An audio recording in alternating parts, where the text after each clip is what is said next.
ஆசீர்வாதம் பண்ணாத்தா. நல்லா இருயா. டே மணியா, அந்த ஹெட்ஃபோனு மொபைல் எடுத்துட்டு வாடா. ஐயா இந்தாங்க ஐயா. சரி, நீ போய் வண்டி ரெடி பண்ணு. இங்கேரியா, நீ இன்னைக்கு பஞ்சாயத்தில் பேசுகிற பிரச்சனை 90 கிட்ஸ் பிரச்சனை.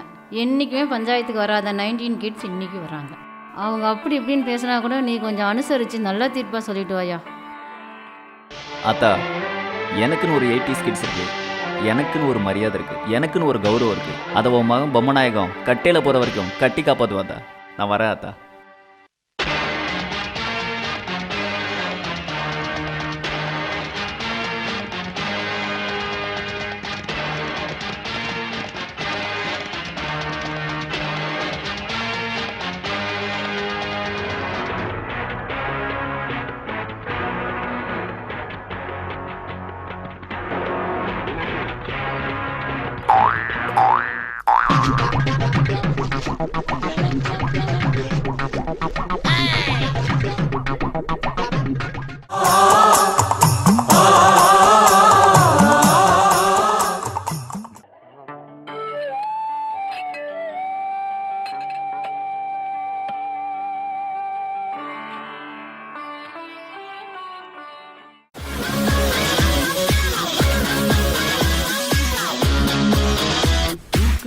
போயிட்டீங்களோ, அவசரப்பட்டு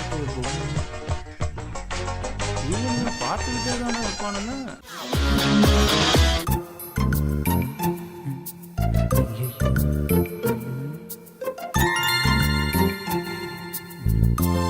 ஏல என்னல பண்ற? நாட்டமான்ட்டார்ல வாழ.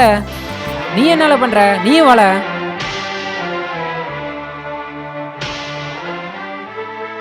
Take it, dude.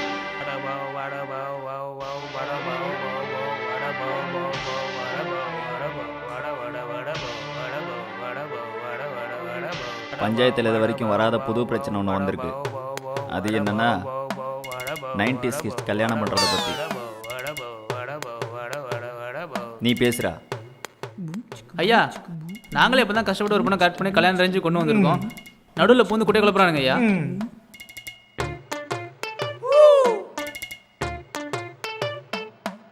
ஏண்டா மணியா, ஐயா இவனுங்க என்னடா பேய் பிடிச்ச மாதிரி ஆடிட்டு இருக்கிறானுங்க. ஐயா கேட்டால் 2K கிட்ஸுங்கிறாங்க. ஓ, அவனுக்கு கேட்டால் 90 கிட்ஸுங்கிறாங்க. ஒரே சிரிப்பாக இருக்குதுங்கய்யா. ஏண்டா நான் யாருன்னு தெரியுமில்ல? தெரியுங்க ஐயா.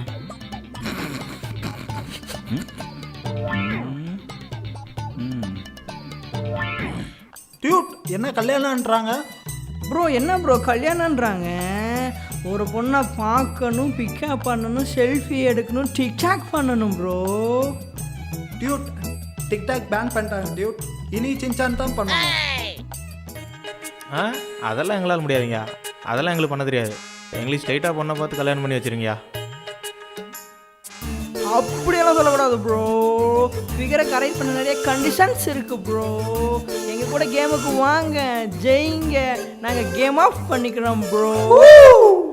என்றா கண்ணு போட்டி வச்சுக்கலாமா?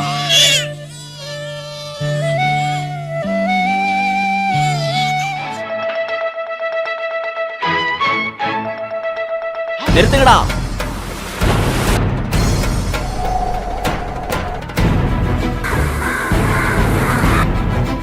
விட்டா ஆளாளுக்கு பேசிட்டு இருக்கீங்க. அப்புறம் நீங்க பேசுற மாதிரி இருந்தா நான் எதுக்குடா? இந்த துண்டு எதுக்குடா? இந்த சேர் எதுக்குடா? இந்த மரம் எதுக்குடா? இந்த பஞ்சாயத்து எதுக்குடா? எங்களை பத்தி என்னடா நினைச்சிட்டு இருக்கிறீங்க? 10 வருஷத்துக்கு முன்னாடி கடுதாசில கவிதை எழுதி கரெக்ட் பண்ணி கல்யாணம் பண்ண பரம்பரைடா நாங்க. எனக்கு அப்புறம் பிறந்தவனுங்கடா விடுங்க. கண்டிப்பா போட்டி வைப்பண்டா, ஜெயிப்பானுங்கடா. ஐயா துண்டுங்க ஐயா.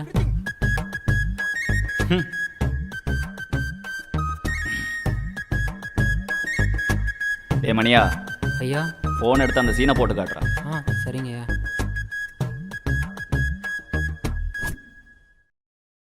நான் உன் கூட 100 வருஷம் வாழணும். Please understand that.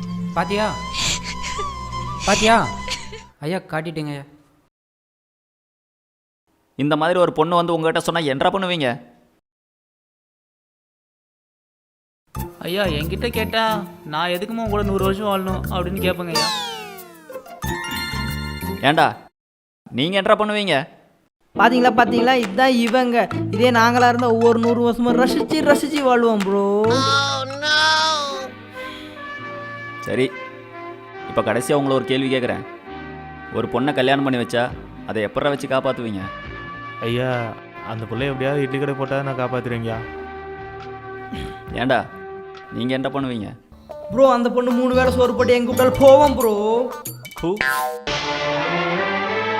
பார்த்தீங்களாடா, உங்களுக்கு வக்காலத்து வாங்கினல, இப்போ என்ன கேவலப்படுத்தி விட்டீங்க. ஆனால் பந்தயத்தில் அவனுங்களே ஜெயிச்சானுங்க.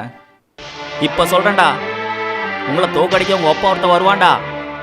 அதுவும் 3K கிட்ஸ் வருவானுங்கடா. அவனுங்களுக்கு நீங்கள் பதில் சொல்லி தான்டா ஆகணும். டே மணியா, வண்டி ஏறா.